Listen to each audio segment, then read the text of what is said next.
Hello and welcome to Super Critics, presented by Barstool Sports, the show where I, Robbie Fox, alongside Chris Klemmer, will be watching, ranking, and reviewing just about every movie released in theaters in the comic book superhero genre. Today we are joined by KenJac to talk Blade from 1998, which I mentioned last week, the first movie that we've done released in my lifetime. This was released a month after I was born. Here we go. We're finally. So I'm alive. We're in the Robbie Fox era. Let's go. Yeah, I gotta get myself ready for this one. Oh, nice. wow. Very nice. Yeah. Look at this And carrot you top did request Blade when we gave you the super list. We were like, what movie would you enjoy doing? You said Blade. Oh, yeah. You have a connection to this movie? Yeah, I mean, I don't think it's like a super personal connection. It just, I always thought that Blade as a superhero was extremely cool and extremely different, especially as a kid when we were coming up in our era of comic movies. So different from everything else that was coming out. And I love the idea of like nitty gritty, hardcore, like with a little bit of edge superhero. Not in the way that we see it now with like Deadpool, but like just badass. He is like one of the ultimate badass superheroes that there is. Big time. And this movie is such a breath of fresh air in terms of what we've been reviewing on this show, especially recently. This feels like a real movie. We're back to real movies. God, Yeah. it really does. Same studio too. First year, last one, right? Yeah. No, this is finally a competent film. Yes. And you're actually right, KenJac. Like, and because we know we're doing this chronologically on the show, so like we've never encountered a superhero. I guess the closest thing would be like Dolph Lundgren's Punisher. Punisher would be the closest This thing. is different. And this is way different. This is a little bit of horror, vampires involved. Like, that was just the mob. You know? I did like this a lot. I found that each half hour got worse than the half hour before it. So like the first half hour I'm like, is this like a great movie? It's really good. The opening of the movie is great. I'm like, First act, really. This movie is so much better at world building than building a plot. Yes. Like the world building in this movie is sensational. It's among some of the best world building I think you'd find in a comic movie. It's We've really seen good so far, for sure. And I think even the next like 20 minutes after that, it's like really good, really. And then the half hour after that isn't quite as good. And then I said, and by the last half hour, unfortunately, it's not good. But luckily though, the movie starts off with such a high point that I did at the end of the day enjoy the movie. I mean, the opening scene in general of them going into the nightclub, and then there's the drops of blood raining down from the sprinklers, and then Blade's fucking first entrance. Like, the first time you see him, I was fired up. I was like, oh, this is awesome. It looked incredible. It sounded incredible. I was really blown away. Yeah. This is a good movie. Finally, I feel like in the first time in forever we can say that. And I was really impressed with a lot of this movie, how it looked. I said the world building is incredible. The Stephen Dorff performance is very good. The Wesley Snipes performance is very good. Chris Christopherson's very good. He's great. Chris awesome Christopherson is so cool as Getting Wesley. good actors like doing. I will say the girl is very weak. Karen. He's got nothing, yeah. What's the actress's name? It's with it, like- Nabush Wright. If I'm mispronouncing, I'm sorry. She's not very good. She's bad. Yeah, she's not very good. Even, spoilers, his mom later on. I thought she wasn't great. Terrible. And that doesn't make any sense. Like, that's the thing. It's like, what are we doing here, guys? It's too bad because if we could have just hung out with Stephen Dorff trying to run these clubs and maybe Blade just trying to break up the clubs, that's all I needed. Yeah. That's enough for me. Did you feel like they were trying to do like a Batman 89 Jack Napier type thing? Where it's like the person that you hate was actually the person that inspired your origin story. Like, were they just trying to do that? Or they just want to tie everything together. Yes. Yeah. It's really funny you mentioned that because I watched the behind the scenes of this after watching the movie, and the producer of the movie said he's like, the one thing I don't want to be is the recent Batman movies. He's like, I really like Batman '89. I've liked every one successively less, and now I think they really lost the plot. Yeah. So it makes sense that he'd make that calm. And this is like it almost feels like a response to the Schumacher style movies. Well, I think I said, you've talked before how like we kind of put that chapter to bed with the Schumacher ones, right? And these, I think I feel a lot, even Spawn to some extent, although I don't like it. It did even feel like a little bit of a response. It's an anti-Batman and Robin. It doesn't work. This is you're absolutely right. The fact that it's rated R. Yep. The fact that we are getting some pretty intense gore, some pretty intense violent scenes, and also a hero that's not friendly or cuddly. And like good action scenes. You could tell that there's martial arts being done. I know with Batman and Robin, we talked about like they were supposed to be the greatest martial artists in the world, and it doesn't really appear that way on screen. No. Wesley Snipes, I believe that he is fucking up vampires in this. But he has martial arts skills. I know, that's what I mean. And they're shooting it in a way where he's doing the spin kicks and the roundhouse kicks, and you could tell this guy is a martial artist. He looked like everything about him, well, he said badass. Like, I believed he could kick the shit out. I believed. I'm watching this one guy take down 40 vampires, and I'm on my couch, and I'm believing every second. Yes. Yeah. It's funny. The opening scene is basically like the ending scene of the Odyssey. Like he just walks into this giant True, crowd yeah. and he just rips out with sword. Which, by the way, the sword has a hole cut into his duster to put the sword into his back, which is cool as shit. He has the giant plate armor that's like buckled in with the car buckles. Like it looks so cool. Everything about his aesthetic is insane, which I think makes sense because the guy that directed this movie, Steve Norrington, right? Yeah. He was a special effects guy. Yeah. Before starting getting into movies. So like everything about this movie is very, very heavily stylized, and sometimes the substance gets lost, especially as you move deeper into the movie. But you really feel that. Like that guy that directed this, he designed the tattoos. He hand painted the tattoos onto Wesley Snipes. Vampire symbol or the Wesley Snipes tattoo. Yeah, on Wesley Snipes tattoos. Oh, interesting. Which like he was so like in on every micro detail of it, which I think you definitely see, especially in the beginning. And I think that look is so impressive and gets you so immersed right away, especially because we've watched, I think at this point, so many vampire movies. Because like this kind of, like, not to say kicked off like, oh, well, now vampires exist, but like we grew up with a lot of vampire content, Twilight, like all that shit. None of them built a world, like you were saying, as well as this right away. Like instantly you get everything that you need to know within the first 20 minutes and you're off and rolling. This was this wasn't Interview with a Vampire had come out 2 years earlier with Tom Cruise and Brad Pitt and Antonio Banderas. And that kind of, and even the year before that was Coppola's Dracula. Bram Stoker, yeah. So like you did, this was kind of in the middle of a vampire like renaissance of sorts in the 90s, and it still feels unique to those movies. Yeah. And that's a credit to, and we ran into him before, we will run into him many more times, the writer, David S. Goyer. Now, David S. Goyer wrote one of the worst movies Robbie and I have ever seen in our lives, The Crow, City of Angels. Yeah. He also wrote this, and I gotta give him credit. We're gonna run into him a lot. He writes Batman Begins. He writes the other Blade movies. We're gonna see a lot of David S. Goyer is now in our lives. So embrace it. It's funny. They do the hard part, but they can't do the easy part. They build a world that you believe in. They build a mood that is incredible. Oh yeah. It's everything Spawn wanted to be that wasn't. It was very 90s, but cool. It feels authentic. It feels like you're in those clubs. It does everything right. It casts almost everybody right, but then it can't do the plot. Yeah, the plot is the weakest point, and I had in my notes that I'm excusing story difficulties for the cool factor. Yeah. Because this movie is cool enough where I'm overlooking like the master plan of Frost a little bit. That gets convoluted to where like, what is Frost really trying to do throughout the movie? Bring back a spirit? Bring back the spirit, but also Magra, cause the vampire apocalypse, and by the end, it's a little bit murky for me. What's funny you mentioned that. Oh, and he kept his mom in case. Why does he wait till then to bring out the mom? He's been fighting dramatic Blade for effect, years. for the sake of the movie. It feels like not really for the sake of the story that they're telling there. It does fade away also from like action horror to kind of action CGI and just more of an action movie by the end. I wish they kept more of this scary tone throughout the whole movie. Absolutely. There's stuff in this movie that is legitimately horrifying. Yeah. Like, actually very scary. I think when Donald Logue is, like, burned in the hospital, that's a horrifying scene. Oh, yeah. That entire hospital scene. The scene is terrifying. The hospital scene, when he stabs the fucking stake through the guy and they light him on fire. I'm going to do fire this time. I did think it was funny when the cops walk in on that horrific put him scene. out. And they're like, put this guy out. Put this son of a bitch out. There's a lot of weird stuff like that. Like, even in the beginning, when they get the Mark, who's the white guy with the reverse Kangol, which is hilarious. Yeah. Oh, yeah. The director's hat. Yeah. He's in this club. Everyone's bumping around. A bunch of mystery liquid drops on his hand, and he's like, his first instinct is, let me taste it. Yeah.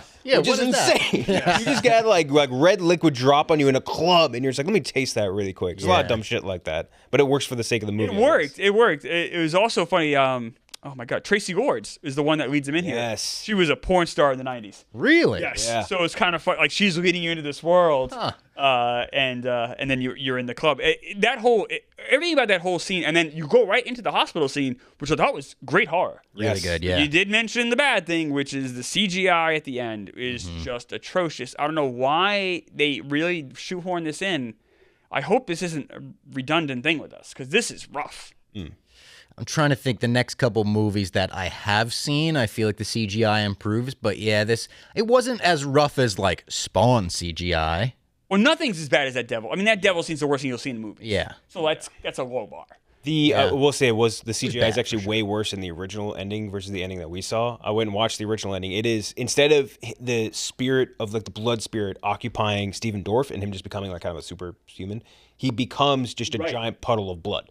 And in the footage of it, the footage is like, they said they tested it with an audience and like did horrible. Everyone's like, this is the worst thing I've ever seen. Yes. Yeah. So they luckily went away from that. But if you watch the original ending, it's all on YouTube. It's hilarious. The sword fight between the two wasn't in the original movie. They had to reshoot it. They had to go back. Oh, really? I loved the way that they played the sword throughout the movie. Like when she first finds it and it has the prongs that pop up. Yeah. And they tease that. And then later on, someone grabs it and you know as the viewer, oh shit, he's about to get pronged. And then later on in the third act, that's what like causes it to knock the vials loose and everything. That was really well done. And I was almost like reminded of The Dark Knight when you see in the opening that the bat like hooks. Yeah.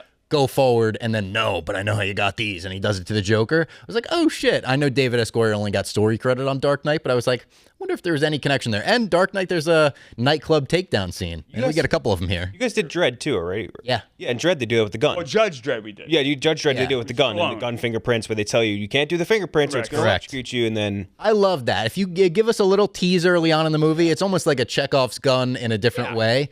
Chekhov's sword in this works really well. Chris Christopherson is fantastic in this, and I awesome. think the movie really loses something when he dies. Yeah. his death scene is like, that is like legitimately heart wrenching. Yeah. Oh, When he's like, get the fuck out of here! Like, I can't do it. And you hear like, and you see like, even on Wesley Snipes' face, Wesley Snipes is a very good actor. You see his face, and like the gunshot goes off, and you see how sad he is, but he doesn't show emotion because he's Blade. Yeah. Had Chris Christopherson been in many movies before this? He was a Oh giant yeah, star. in the dude. 70s. He was Star is Born. Really? Yeah. Oh, Yeah. I did know that. Chris Christopherson was a major film star in the 70s. He did the When big bomb western too, right? With he did Heaven's Gate. Yeah. Yes, Michael Cimino. One of the big, literally it brought down a whole studio. That's how bad the big bomb was. Heaven's Gate. So when this came out, when he did this, it was sort of like a coming back, like a Interesting. what's the word? Because I was Reclamation. Revival, It's like, yeah. man, he's like really natural as an actor here. Like, That's his whole specialty, especially in the 70s, why it works well, because in the 70s, that's kind of how people acted, is very natural style, and he fit in perfectly. Yeah. He feels so, he also has like a lived-in look to him. Totally. And he feels like someone, I don't know if you run into people like Whistler in the street, but you almost feel like if you were in this world, you would. yeah. And I think the movie really lose something when he dies. Yeah, I agree. His death is great. The scene where you originally put the serum into Wesley Snipes, and they do like the handshake thing to try and like who can have the bigger bicep to try and like see like get him through the moment. That's great. Everything with him kind of giving you, because in this movie, like you're saying, like the lore building's a big part of it. He exposition dumps, but he does it in a way which feels natural. Really Totally. does. With Karen, when he's describing like Blade's origin story. Which could feel awful in a lesser movie, but he makes it feel like this is an organic conversation and this is how you're finding this information out. Feels like he's known Blade for a long time. You buy their relationship right totally away. do. Yeah. Big time. The two actors have a good chemistry where you do buy it. This is also like a good, like really good, like hero. Like Blade's story to me is really interesting. Like his origin story is interesting. How he encounters the world, how he deals with the world. Those are all really interesting things to develop. And I guess they make 3 of these. I haven't seen the other 2 yet, so I don't no spoilers here because I don't know them. But I'm excited to go back into the Blade universe again when we do. I am too, and it makes me all the more confused as to why they couldn't make a Mahershala Ali Blade work. Yeah, big time. I know there was a lot of rumors that they were giving Mahershala scripts and he was saying no, and he was sending them back, and he was being very selective of writers and directors. David S. Goyer was the one that stood up and was like, hey, I've written a Blade movie. I'll do it again. Like, it's a pretty simple story. Guy is a badass and kills vampires. He's a daywalker. Like, Daywalker's also the coolest fucking phrase when he says that right off. It's the Daywalker. It's like, well, that's fucking awesome. Yeah. I don't know how they couldn't make this work again. It's a simple story And it with also- really cool world building, like you And said. fits in our time. Yes. You could have Blade right now. Like it's not like it's like 90s centric. Yeah. This is shot in a very 90s stylized way, but you could easily put this character in 2026. Anywhere. The rumor was that, and it wasn't just a rumor, because they were going to do a Blade period piece, and they developed all the wardrobe for it, and then when that didn't happen, they sold all of the wardrobe to Sinners. So a lot of the wardrobe being worn in Sinners was made for a Blade movie that never got done. That wardrobe was great. I know. Yes. Did they definitely got nominated for an Oscar. Did they win an Oscar for Best Did. Wardrobe? I know. I feel like they got They nominated. I could've. don't know if they won, but I feel like they got nominated. It's funny you mentioned Goyer too, because then the behind the scenes, the big thing he keeps emphasizing throughout it. He's like, in any sort of movie, you can start weak, but as long as you finish strong with a really good ending, nobody cares. Everyone forgives it. And I'm like, opposite. that's the exact opposite of what happened in your movie, brother. It's very funny listening to that. And also, it's kind of interesting. insight, everything that he says is stuff that we would agree with, comic book movie wise, where he's like, yeah, my big influence in horror is like, I want to be able to make sure that I get, like, we don't want traditional stuff. We don't want traditional vampire. We don't want Bram Stoker, but it's funny because he also got Bram Stoker's costume and effects and everything designed to come and do this. But we want it to be badass. We want to see Hong Kong action imposed on a Western screen. We want to see Wesley Snipes beating the shit out of people, giving off one-liners. We want to see something different than the landscape we're getting out of Schumacher right now. And that was like his big points of emphasis, all of which we agreed with. But the meat of the story, which is what he keeps saying is a big deal, he didn't really get towards the end. Yeah, he was concerned with everything else. And before we move on from Chris Christopherson, I just had to say, loved everything about him. Insane way to fill a gas tank. When he oh my God, Regis! He pours all the gas all over the car. He lights a cigarette. Yeah, it's like what the fuck? And then he lights a cigarette. Yeah. Oh yeah, I think that's to show that I think he's badass. How much he doesn't care. Yeah, but I was just like, oh my God. He also, I think, get it in there, brother. He gives one of my favorite insults. He calls vampires suckheads. Which I think that was good. Suckheads was great. There's so many great one-liners in here. Which like the great one. I'm sure you guys heard the words. Some motherfuckers want to ice skate uphill. When has that ever happened? Well, that's not a saying. People ice skate uphill. Yeah, no one's done that. It's so like great the way he delivers it as his big exclamation point. The final villain, like that was great. I thought it was funny when they send her back out into the world, and we know that she's being used as bait, so they're not actually sending her back out. But the way they're just like, good luck. Hopefully they don't realize you were bitten by a vampire. And she has the bandage and two fang mark bandages. They put on a scarf or something. Christ, it's crazy. He also has a really funny line when she says, wait a minute, I'm coming with you. The way Wesley Snipes just goes, you're useless. Yeah. In the faces, I do like that. Yeah. So this came out, throw us back in the world here, August 1998. So this is... The world hasn't seen a superhero movie for a year now. Mm-hmm. Yeah. And Robbie Fox was born. So the world is celebrating. Tom's River is making a run in the Little League World Series. Todd Frazier's just starting to getting into actually high school. Yeah, he's getting into high school baseball. And it's the summer when Saving Private Ryan and There's Something About Mary were kind of dominated the summer. And the Armageddon, right? Was Armageddon with it? Yes, it was. It was it. Yeah. So this is at the end of its run, Armageddon. Armageddon now had been out for 8 weeks. And then Saving Private Ryan 5 and Something About Mary 6. The reason I mentioned those two movies is those were 2 and 3. Blade was number 1 that week. It was $17 million. Also came out Dead Man on Campus, which didn't do well. Dance With Me. But like these were not movies that anyone expected to be number 1. Blade was supposed to be number 1, and it was. So the studio obviously had pretty high hopes for it. Now the next week, it was number 1 again. Only dropped 36%. Which is an incredible drop. Action horror. A superhero action horror movie? Black-led superhero 2, especially in the late 90s, which they would not push. Yeah, which would suggest great word of mouth, yeah? Absolutely. Yeah. And I will say just from, whatever, my experience was people were talking about Blade. People were I didn't hear a lot of negativity about Blade, especially among young people. I was 18 at the time. The following week, if I can press the button here, it was it dropped a bit, but not too bad. It was Labor Day weekend, and it really didn't do that bad. So like it was a pretty good run. Was it still number 1 the next week or no? No, because it was Labor Day. It was not number 1. It was number new 2. Movies came out behind. Oh no, I'm sorry. Right behind is Something About Mary. Oh, so that it had a little. Movies back then were in the theaters for a while. Yeah. So I mean, but it still made $10 million. So it made $10 million or more 3 straight weeks. We haven't had a movie do that. I guess maybe Batman and Robin did whatever. And then even the 4th week, it was number 3.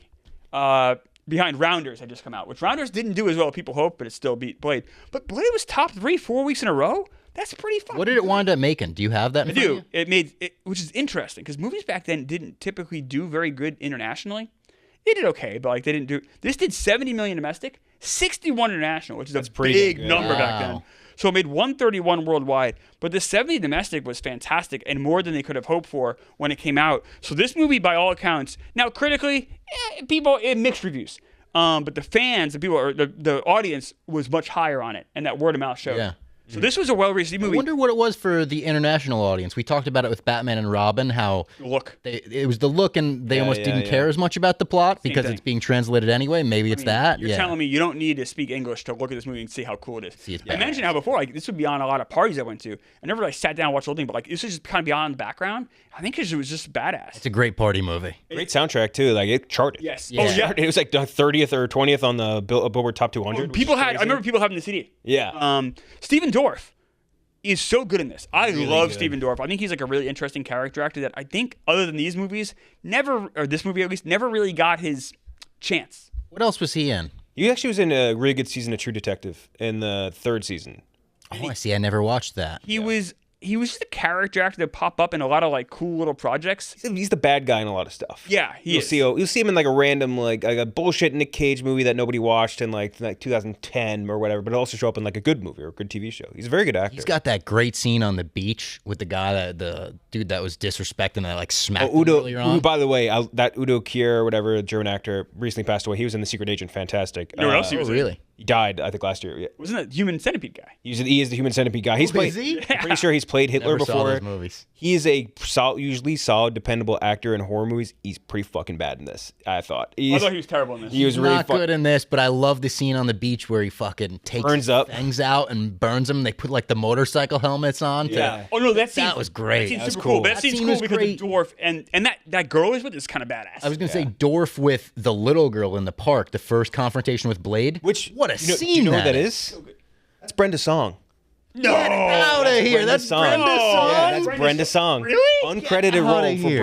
Brenda's song. That's awesome. I didn't know Isn't that crazy? I did not Brenda's recognize song? her. Oh, yeah. I wish I knew London that. Tipton. London Tipton about to get fucking the jacked fuck up outta by. here. Mrs. And she Macaulay gets Culkin? yeeted, Yeah. dude. The way he throws her. He throws her through a like hot dog bus stand. stop. Yeah. That's crazy. I also love the fact that Blade was so true to his character there. It was like, I'm still gonna shoot you. Yeah, yeah. And it wasn't until she was gonna die that he gave a fuck. Yes. Like, if he- even the way he picked her up in that scene, like by her chin, like Yeah. the way he like grabs her, I was Dude. like, Jesus Christ. I That was a great scene. great scene. And the fact that they made you wait that what was that, an hour and a half into the movie? That was pretty late into the movie. Maybe not that late. Like they met. pretty late because that's honestly the last good scene in the movie. And yeah, it probably is. I guess in the Chris Christopherson death happened right after. Yeah, right after that. But they earn that first meeting where you're like, you kind of feel the weight of like, Yeah. oh shit, they're fine. When he says we finally meet, you're like, oh shit, I feel that now. Like we're about to rev up, and then it does rev up into the CGI mess. But I didn't need any of the council stuff.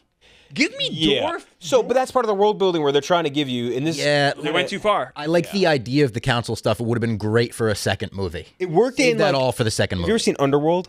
I think it works in something like Underworld. Like that, I think the council I stuff don't fits a remember lot. seeing that. I just like the idea of like almost like a vampire Illuminati type deal. But again, I think Yeah. that would have been way better for like that's the plot of the second movie. I don't want that. I just give me Dorff running a couple of nightclubs. Yeah. That's all. Like I'm good. I thought Stephen Dorff was so good, and like I don't need Wesley Snipes saving the. That's what I hate about these comic movies, and we run this over and over again. They don't need to save the world. What if they just save their town? Yeah. it's enough. That's what the first like Deadpool movie does so well, where it's like, oh no, this is just a personal revenge story. It's not world-ending stakes. Kind of. You know what else I've seen that with? Something we both enjoy a lot is Lanterns. Yeah. Yeah. Like exactly. Lanterns is about. I love it. They're in this tiny little town in whatever Oklahoma or Nebraska. Nebraska. Arkansas, yeah. Like all right, let's do that. I'm cool. 100%. Like A focused mystery, a little detective story. Yeah. and the thing is, I wish they had more. You know what? You'll see that a lot in Save the World when they don't have confidence in their characters or their script or their movie because we gotta have big stakes. These characters are so cool and so good, and this looks so good. That's all I need. Yeah. A lot of the best superhero movies don't have world-ending stakes. Even like, Yeah. look at Iron Man. Like that's not really a world-ending movie at all. Captain America, fucking, what do you call it? Captain America Winter Soldier. That's Yeah. not world-ending stakes, and that's Yeah. one that I'm all It's about. just like government corruption. And, Yeah. yeah. And even like something like Rocketeer. Like that, I know. Totally. Like it went like it was more just about kind of what's going on in LA, right? Yeah. Like that's like give me that stuff. Give me those littler things, especially I said when you have characters this good. I could have had the movie been Chris Christopherson and Wesley Snipes bullshitting for 60 minutes about like just life as a vampire, and then Stephen Dorff being cool. Yeah. I don't even need the girl. Should have been less Vampire Council, more Vampire Bible, because I also thought that was more interesting. Vamp Bible. In the context of this movie The specifically. lore was so cool. I think the lore was cool, and also that's another thing they say in the behind-the-scenes stuff is like how vampirism and how we look at it, it changed over the course of the centuries. Because like before the turn of the 19th into the 1900s, like we kind of looked at vampires like they're friends, like they're like these mysterious strangers that do like favors for you. And then that flipped into being they're Dracula, they're the loner. They're the singular vampire that Yeah. needs to corrupt people and, castle, yeah. and turn people. But now it's like vampires are gangs. Yeah. Like they're like the Lost Boys. They're like a group of people that are corrupting within society, and like the Illuminati or whatever like that. And that's what I think is kind of cool in here. Is like you have this ancient society of older pure blood vampires. That could be really cool. That might be its own separate movie. I completely feel the same. Yes. And I think that would be a good, almost like the way they did Ready or Not, the sequel this year. Yeah. Like where it was like, oh, this expands to a larger thing. A larger thing. That should have been the way they went. That was a about weaker it. movie. Yeah. It could have been the way they. No, I agree. I agree. It could have been the way they ended this, where it's like they kill Steven Dorff, and then it's like, oh, you just realized you just killed a member of the council. That's what I was And then saying, What's the exactly. council? Yes. There's your next step, but also you don't necessarily want to be like. And I like the secret entrances when he finds like it's in the freezer. He's like, no, it's not, and it's in the fridge, and he opens that, and it leads to that almost funhouse room. And then even when the subway fight, I loved. Dude, the subway fight all is crazy. Strobe lights because of the subway, and then he fucking grabs the guy's face. He does this. He does the Sandman in Spider-Man 3. Spider-Man 3, I was even thinking Invincible later on does yeah. that where he holds him in front of the subway. So that was sick. they And then the wanted way he to looked the rest of the movie, all burnt up. But then he would heal slowly. I Yeah, like that. yeah, I it was like how, good. like you see him, like he still have scars from Yes. being burned. He was very funny, Donald Luke, I think. In He this. was great. Oh, he's a really good actor. He's Very a really good comedic actor. I was excited when I saw him pop up in the credits. I'm like, oh, here we go. Great henchman. Yeah, Great henchman. Maybe second only to Bob the henchman in our henchman rankings. Gun. Bob Gun. Yeah.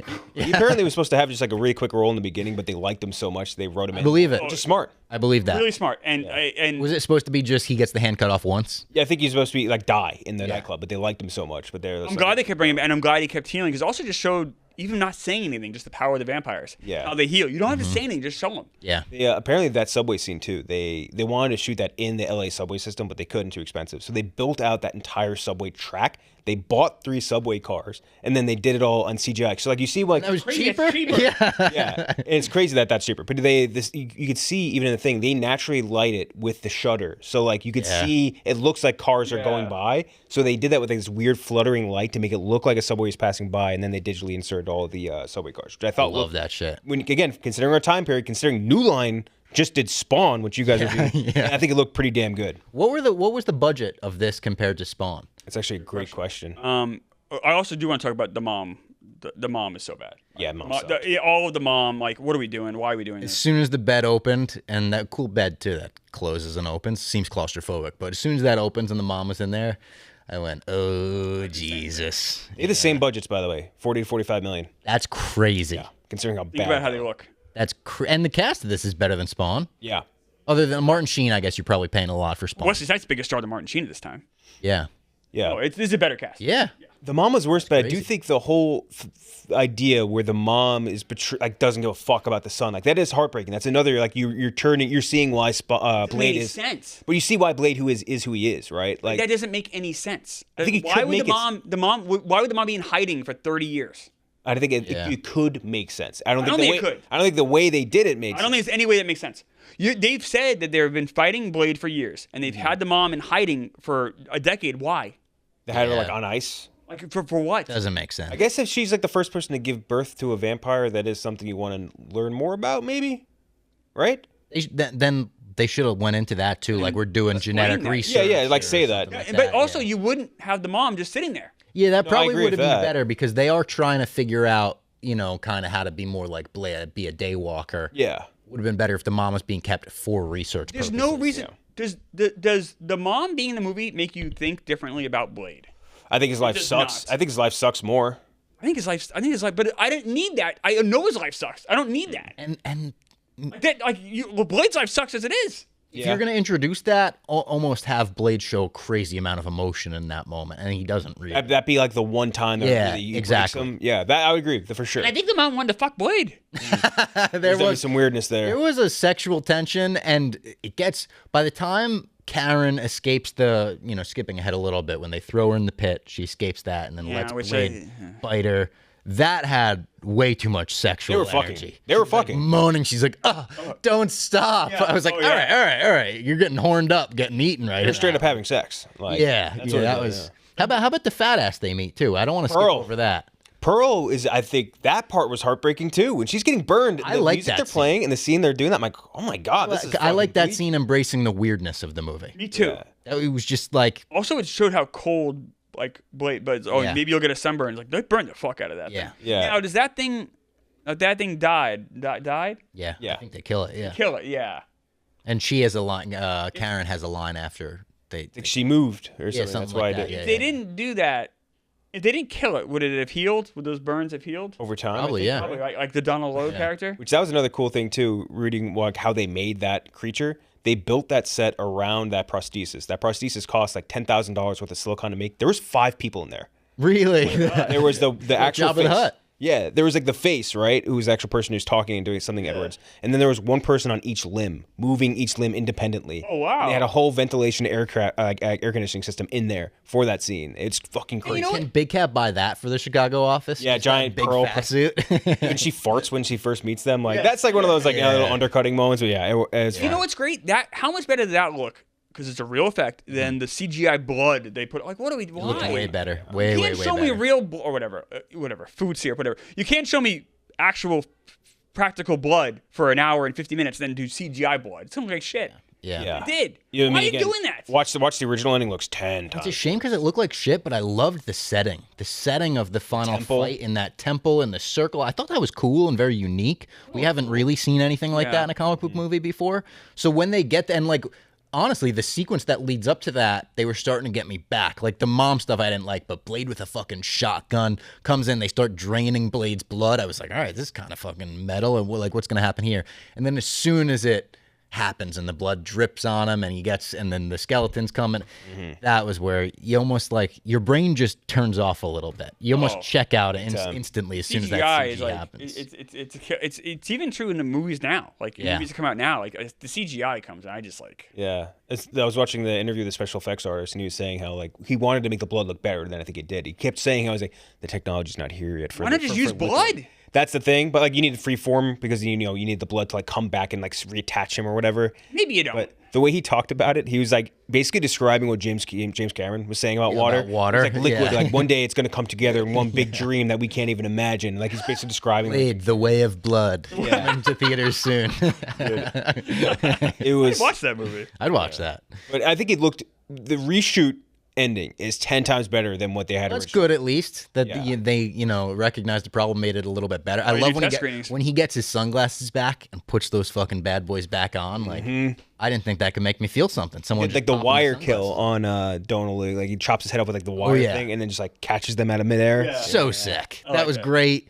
He gets called a little bitch in the final sequence. I was like, oh, you're going to regret calling Blade a little bitch. And then that's when some motherfuckers are always trying to ice skate uphill. That was even cool when he like kicks the fucking vial into him. Yes. Does the roundhouse kick to kick. That was awesome. I like that. That was great. Which, by the way, imagine you missed that kick. Like you're just screwed. Would have been so embarrassing if he missed that kick. It's a big gamble, huge aura gamble, if I could say so myself. And then he blows up. Yeah. And there's like a post-credit scene before the credits. Like the Moscow, and they like Yes. that felt like a mid-credits, post-credit scene that teases the next. I assume teases. I haven't seen Blade 2 either. Is this our first Stan Lee produced movie? Because I guess he had a cameo, it got cut out. The Punisher had his name attached to it in the credits, right? Yeah, so is our second. Yeah. You're right. Oh, no. So he did have a cameo in this. This would have been the first cameo if it didn't get cut. Yeah, he's one of the cops that go to the nightclub. That's a shame. Why'd they cut it? It's interesting. I mean, I guess at this point he also wasn't like a big name. A lot of people say that like they saw Stan Lee for the first time in person. They'd heard the name, of course, but in Mallrats. It was like his first time on First screen. time I really saw. But remember, this came out after Mallrats. Not that Mallrats was a big hit, but this was after Mallrats. Yeah, and Mallrats was not a big hit. It No, was it a wasn't. big hit on VHS when it made it to correct. home Yeah, video. Yeah. What else do I have note-wise? Great line when the cops shoot him and he's like, "Are you out your damn mind?" Yeah, Like, that it's was good. great. I had Great that one. Blade Yeah, stuff right there.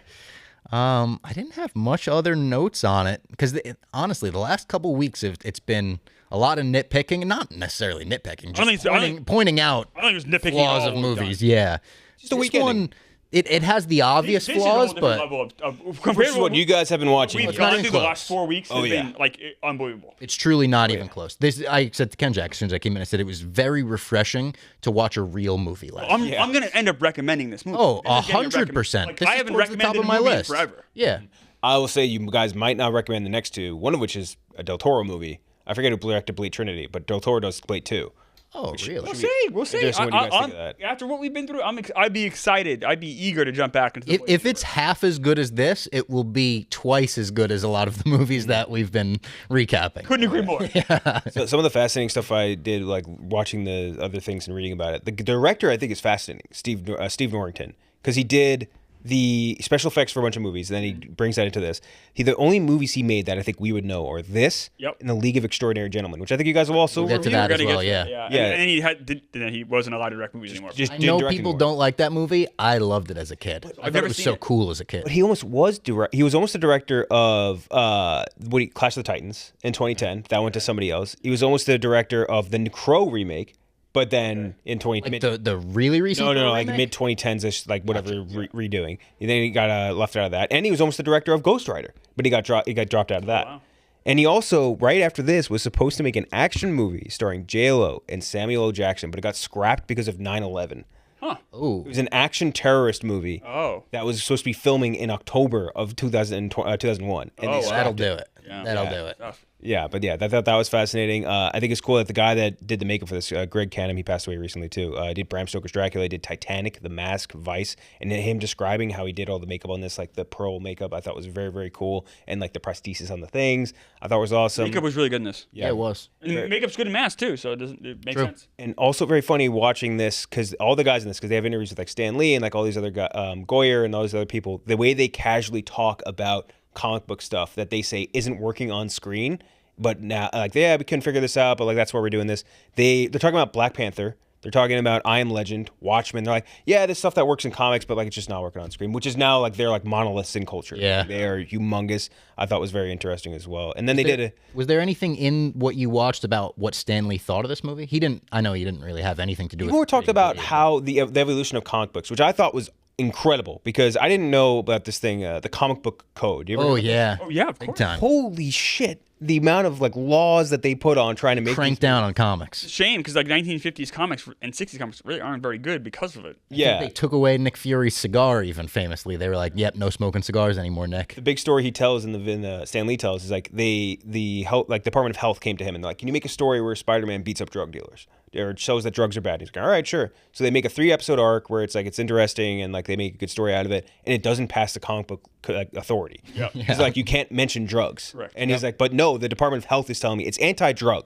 And he's like, after that, we didn't give a fuck. Like, Yeah. we just don't care anymore. And over time, he's like, the big audience for us shifted in comic books because in the 40s, 50s, it's all kids. Yeah. And then those kids continue reading as they're Right. adults. And he's like, as they become more adult, our stories have changed to become more adult. And that's where something like Blade comes into play, where it's like you want to see something in the same style of something like Superman or Spider-Man or whatever, but you want to see a more adult theme. And that's where you get a story like Blade, which works, which I thought was very, very cool. I know Merv Wolfman, excuse me. He was the creator of Blade for the comics. He also did a lot of stuff for Batman for DC in the 80s. He sued, and just because he's like, I didn't get Marvel shouldn't have gotten the rights. I should have gotten more of the rights, whatever, and he lost. Mm-hmm. Damn, it's a shame. I mean, we can talk about it the further we go into this list.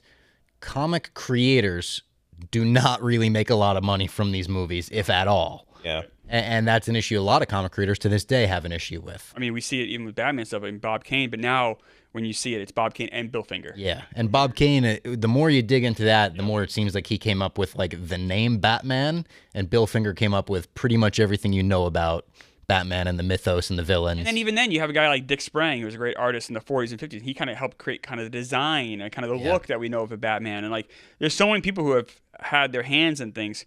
Merv Wolfman, I believe, also did Teen Titans. I think you He could might be. have created that. I think you're right about I'm that. right about that. So obviously, really creative, brilliant guy, because like he created that whole universe. He did Crisis on Infinite Earths with George Perez. Yeah. Too. Like that's Like, one of the this most classic storylines ever. Like growing up in the 80s, like a Merv Wolfman like comic meant something. Yeah. And I didn't know that he had also done Blade like until just now, and I'm like, oh, that kind of makes sense because he had kind of always kind of a dark edge. And that's why you mentioned the comics code. Comics in the 80s are so good because the code finally was either removed or lightened up, and it's like, oh, finally you're getting like adult stories for like you said, these readers that had grown up reading. So that's why comics in the 80s and even some of the 70s stuff is so much better than the stuff. The 50s, 60s is rough. Yeah. It's a shame. It's kind of like we were talking about even on PBS yesterday, where we were just saying how like people, like kids can handle adult shit. You know what I mean? Like, and that I think is a huge thing in the success of these. Also, cool things in this. They're originally going to do this as a Western starring Richard Roundtree.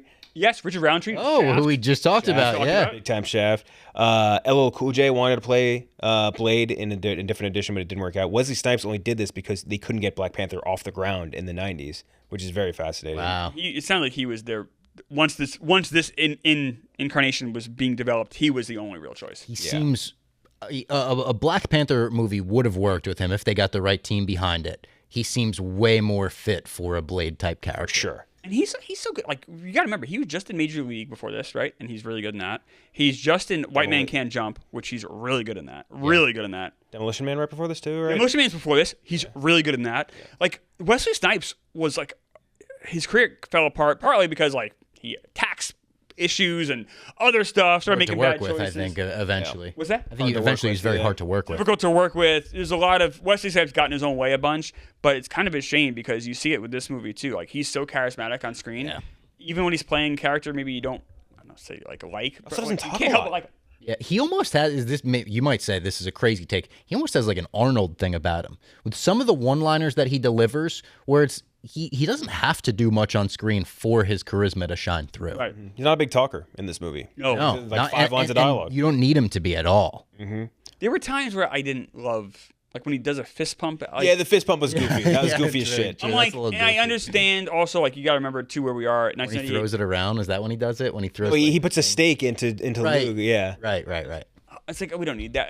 But I was like, all right, this comes out in '98. It was hard enough probably getting this made on the heels of these goofy comic movies we just saw. Mm-hmm. They had to have some element of goofiness probably just to get it done. A 2-joke clause or something. Yeah. Hey, New Line, the way that they wanted this movie to be, they wanted it to be goofy tone. They didn't want it to be scary, and they also wanted Blade to be white. Yeah, they brought that up, and they're like, that's not happening. Non-starter. No. Fincher also uncredited on some work on the script as well, which is very interesting. Really? Yeah. Fincher was working on this one. He was like circling it a little bit, but then he didn't end up doing it. Yeah. What would David Fincher's been doing Blade at that like? time? What Fincher? This is like right after Alien 3, so he's working on 7, I guess. No, this is after 7. He would have been doing Fight Club. Fight Club. Oh, wow. But there's better stuff happening. This would have been after the game.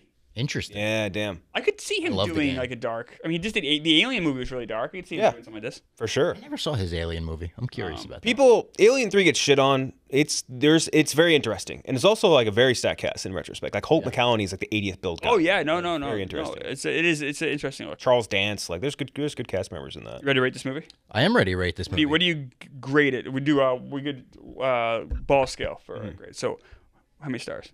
I'm giving it 3.5, and it was pretty easy for me. Like, I didn't have to think about it too much. When I looked at my list, I knew exactly where it slotted in. I'm going to rank this movie 9th on my overall list, which puts it ahead of Batman Forever, Dick Tracy, The Crow, The Shadow. Puts it right behind.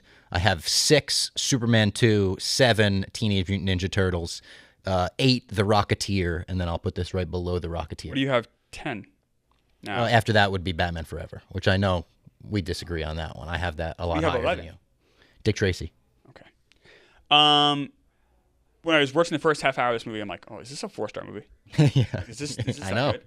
And after the first hour, I'm like, all right, is this a 3.5-star movie? All right, where am I going to put it? I'm at 3 stars. Okay. I'm at 3 stars. Pretty solid 3 stars. So, it's not a weak 3. It's a solid 3. I'm going to put this 9th. Same. Wow. Same. So my 6 is Batman 66. And it's a big drop off. My 7 is Rocketeer, and this is in the camp of Blade, I think. Yeah. 6 is Rocketeer. 7 Rocketeer. 8 is Turtles. Teenage Mutant Ninja Turtles. This is now 9, and my 10 is Darkman, which I think I liked more. Yeah, you definitely did. But we're right in the same. And my 11 is Dick Tracy. Yeah. So I think we're pretty much in agreement here. I just have it 3 stars. You have 3.5. Easy recommendation. If you haven't seen Blade, or if you like comic book movies, this is worth watching. And by the way, so KenJac, we've now done 32 movies. Mm-hmm. I've recommended 13 of them now. That's how bad it's been. Damn. Yeah, so, I mean, you guys have gone through some stinkers. That's what happens when you go through all of them. Yeah. There's even more to come. Yeah. I think hopefully. Well, what's your rating?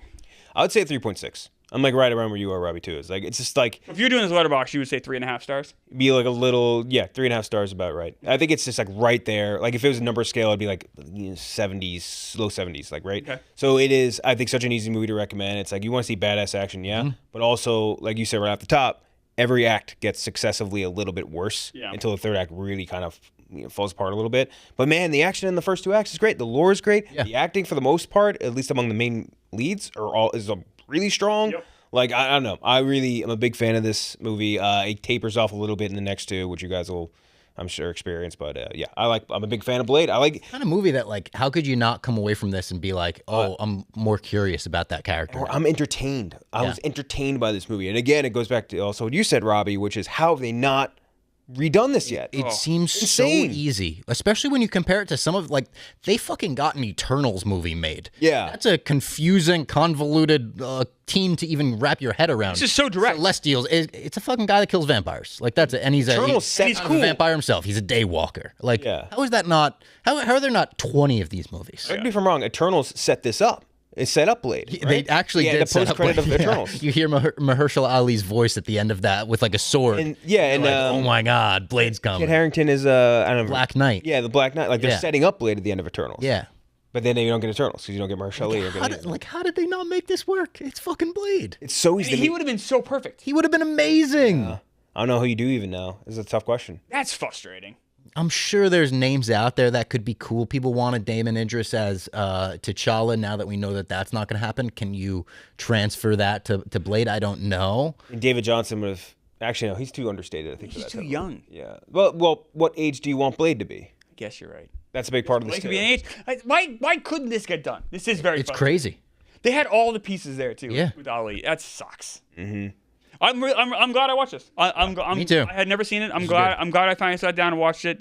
I was hoping we'd have a lot more of these type of experiences doing this show. Yeah, I had seen this when I believe I was 6 years old when I watched this. Because when I was 6, the Punisher video game came out. Okay. And me and my friends got super into the Punisher video game. Mm-hmm. And that transferred into Blade. I think just the black trench coat somehow.